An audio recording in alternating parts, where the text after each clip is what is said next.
Hello everybody, this is Daniel Bavis. Welcome back to Daily Soap Dish. If you're new here, please hit that subscribe button down below. We cover a ton of 90 Day Fiancé. Alright, so let's get into it. Today we have a lot to talk about. So we saw Happily Ever After last night, and so much drama unfolded. Starting off with the Andrei and Elizabeth situation. We have been seeing the situation kind of brewing for a while now, especially between Andrei Castrovet and Elizabeth Podhast's family, especially her brother and her dad Chuck, but specifically her brother. So on the previous week we saw Andrei and Charlie actually, kind of get into this heated confrontation. Last night we saw the conclusion of that. The whole question was, were they going to come to fisticuffs? No, they did not. Eventually, Andrei kind of went outside, but he was still really heated.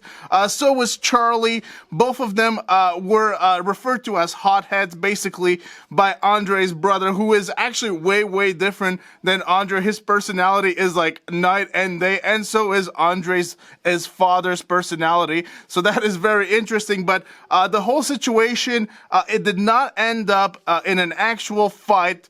As we kind of already hinted before, we already kind of hinted that the actual fight situation was a little fake, but perhaps emotions were running wild. We know that Andrei is indeed a hothead, so perhaps Charlie actually pushed just a few too many of his buttons, and they really got both of them riled up. But basically, the situation kind of died down, but Elizabeth's still very unhappy with her husband because, as she was saying in her own words, he should have been a better host than to let this kind of situation kind of erupt in the way that it did. But of course, Charlie himself was acting like a massive douchebag, and honestly, so was Chuck. They were both really trying to push Andrei's buttons. So when Chuck actually called Andrei classless, well, what was Charlie's behavior when he was just pushing buttons, or what was Chuck's behavior when he was in the car and he was asking Andrei, is there Amazon in here? Does Amazon deliver? And so on and so forth. So, look, Chuck and Charlie, they shouldn't be talking, especially in this specific situation. But yeah, there were no fisticuffs. The situation kind of died down. It's actually a shame that there is so much drama for an event that should be so happy, such as a second wedding. So next week we will see a little bit more of the same. All right, so that's the situation with Andrei and Libby. Let's go back to the situation with Tania and Syngin. So of course, we know that they had to go to South Africa because Syngin's brother had a blood clot. So Syngin wanted to see his family. He wanted to see his brother. He wanted to be there to support. Once in South Africa, Syngin smiling from ear to ear, happier than a pig in poop. Tania, not so much. She is not very happy, especially it looks like she's not very happy that Syngin seems to be so happy. He seems to be in his natural habitat, so to speak, compared to how he is in the US, which is, you know, he just is a different person, let's just say. He looks way happier in South Africa. I'm not sure that Tania is really digging it, but basically what's going on with these two is that Tania is getting the lowdown a little bit from Syngin's mom and his sister, Charisse, I believe. And it seems like everyone is noticing that Tania has a controlling nature.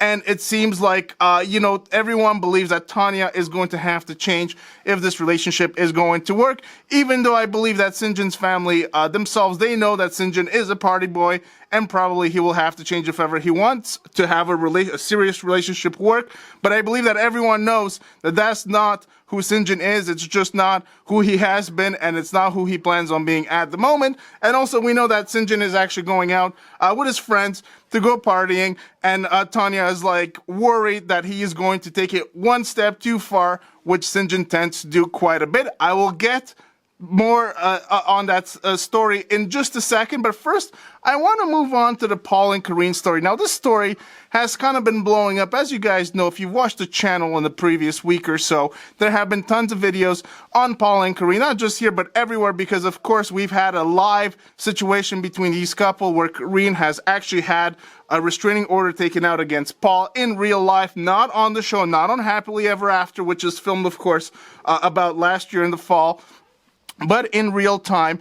And of course, there has been a lot of drama with this couple as a result of that. So, you know, this couple has been in the news now on the show, on Happily Ever After, we see a little bit more of the same old with this couple, which is kind of Karine complaining about Paul, and Paul kind of complaining about life, or just being a little frustrated that he can't be to a position where he wants to be in life. And the kind of this relationship is kind of butting heads in many ways, and we see that with Paul kind of getting this new house, which is right next to a train.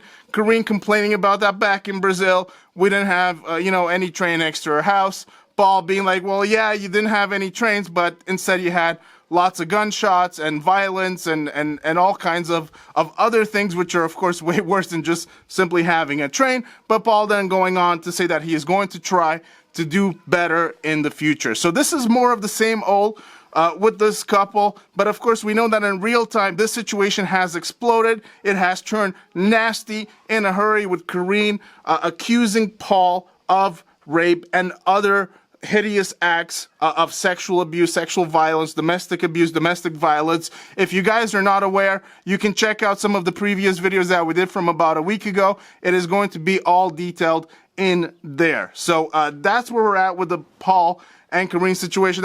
Now we're also going to see next week Syngin going wild with his buddies in South Africa. Syngin, of course, is in his element in South Africa, so he's going to let loose, and you can bet your socks that Tania is going to have something to say about that. In other news, Larissa is planning on moving out, so we will see what happens between her, Eric, and her, her friend Carmen. So there is a situation brewing there. Now, it seems very likely that Larissa and Eric might still be together, because we have seen pictures in recent times of Larissa and Eric together. So they might work something out in the end, even though what Eric did was very sly, very shady. And also, we will see Elizabeth confront Andrei over this whole thing. Of course, this whole thing is playing out. It's actually just an event that happened one night, but it's playing out over multiple episodes. TLC is really milking this Andrei losing his temper thing and playing it out over a few weeks. So we will see what happens with them. But of course, we know they will get married, and they need to have some drama. They need to have Andrei versus Elizabeth's family. That's the drama that sells. Andrei, the misunderstood guy from Moldova, versus Elizabeth's family, her brother Charlie, that's a bit of an a-hole, her father Chuck, that is asking all kinds of inappropriate questions and is just kind of talking in a demeaning way about the country of Moldova that Andrei supposedly is so proud of his heritage. So that situation is going to keep playing out, and we will just have to tune in and see what happens. In other news, guys, I have to tell you, we did the video yesterday about Nicole Nafziger supposedly leaving Morocco.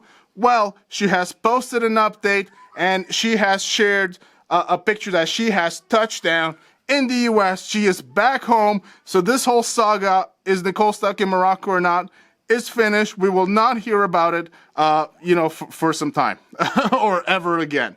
And in other news, Alexei Bravarnik turns 32. Lauren Bravarnik has shared a nice message for her husband, and Paul Stale has actually posted some pictures saying that he is missing his boy Pierre. Of course, we know that Karine took off with their boy Pierre last week in an undisclosed location, and Paul has not seen his son since, or at least that is the story that we have right now. So Paul posting messages on social media that he is missing his boy Pierre. Of course, most of this is kind of his own doing, because he is the one that has decided to air out all of his family problems out there on the internet, and he has made himself look kind of not very good as a result of doing so, because of course he is actually, what he's doing is not really doing a service to his boy Pierre. So look, this is the situation right now, but once we get more information, guys, we will post updates. So I hope you guys enjoyed this video. Let me know what you guys think in the comment section down below. Don't forget to give the video a big thumbs up, guys. And don't forget to hit that subscribe button down below and turn on that bell for notifications. We'll see you guys.